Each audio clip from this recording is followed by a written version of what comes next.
అక్కడ హస్తం పార్టీకి గ్రూప్ వార్ గుద్దిబండగా మారుతోందా? ఇలాగే ఉంటే స్థానిక ఎన్నికల్లో ప్రతిపక్షాల నెత్తిన పాలు పోసినట్లేరని కేడర్ అంటున్నది నిజమేనా? ఎక్కడ ఉందా సిచ్యువేషన్? ఎందుకంత దారుణంగా మారిపోయింది? కేడర్ బాధేంటి? లీడర్ల అభిప్రాయం ఎలా ఉంది? Let's watch. ఉమ్మడి ఆదిలాబాద్ జిల్లా కాంగ్రెస్లో గ్రూప్ వార్ అంతకంతకు పెరుగుతోందట.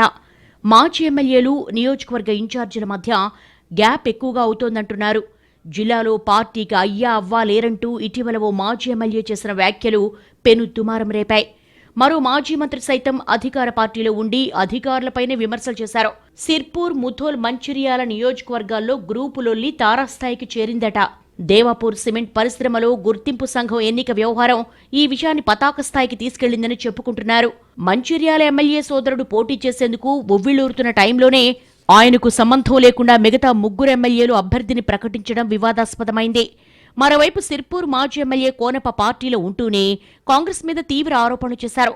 పార్టీ పరిస్థితి దారుణంగా ఉందని, ఇన్ఛార్జి మంత్రే కాదు అధిష్టానం సైతం జిల్లా పార్టీని పట్టించుకోవడం లేదని ఆరోపించడం అంతర్గత చర్చకు దారితీసింది.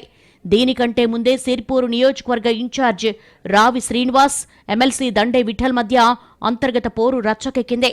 దానికి అధిష్టానం కాస్త బ్రేక్ వేసినా తాజాగా కోనప్ప ఎపిసోడ్ పార్టీలో పరిస్థితి ఎలా ఉందో తెలిసిపోతోందని అంటున్నారు పరిశీలకులు.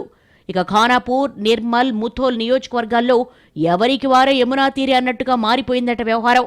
ముథోల్లో 3 వర్గాలుగా విడిపోయింది పార్టీ. ఎవరికి వారు ఆధిపత్యం కోసం పోరాడుతూ కేడర్ను గందరగోళంలో పడేస్తున్నట్టుగా చెప్పుకుంటున్నారు. ఇక ఆదిలాబాద్, బోధ్ నియోజకవర్గాల్లో నామినేటెడ్ పదవుల కోసం లొల్లి ముదురుతోందంటున్నారు. జిల్లా ఇన్ఛార్జి మంత్రితో పాటు రాష్ట్ర పార్టీ పెద్దలు కూడా ఫోకస్ చేయకపోవడం వల్లే ఇలాంటి పరిణామాలు జరుగుతున్నాయన్నది ఉమ్మడి జిల్లా కాంగ్రెస్ ముఖ్యుల అభిప్రాయం. ఇటీవల నియోజకవర్గ ఇన్ఛార్జీలతో రాష్ట్ర వ్యవహారాల ఇన్ఛార్జి మీనాక్షి నటరాజన్ నిర్వహించిన రివ్యూలో ఇలాంటి చాలా అంశాలు చర్చకొచ్చాయట. ఆమె ఒక్కొక్కరితో 10 నిమిషాల పాటు విడివిడిగా మాట్లాడటంతో పార్టీకి జరుగుతున్న నష్టాన్ని విపులంగా చెప్పారట జిల్లా ముఖ్య నాయకులు. పార్టీ అధికారంలోకి రాగానే జంప్ అయిపోయి వచ్చిన వాళ్లు, పాత వాళ్లకు మధ్య మనస్పర్ధలే అసలు సమస్యగా తెలుస్తోంది. మరోవైపు ఆదిలాబాద్ జిల్లా అధ్యక్ష పదవి కోసం పోటీ పెరుగుతోంది. నాయకులు ఎవరికి వారుగా గాడ్ ఫాదర్స్ ను సంప్రదిస్తూ ప్రయత్నాల్లో మునిగి తేలడంతో జిల్లా పార్టీ ఆగమాగమవుతోందంటున్నారు.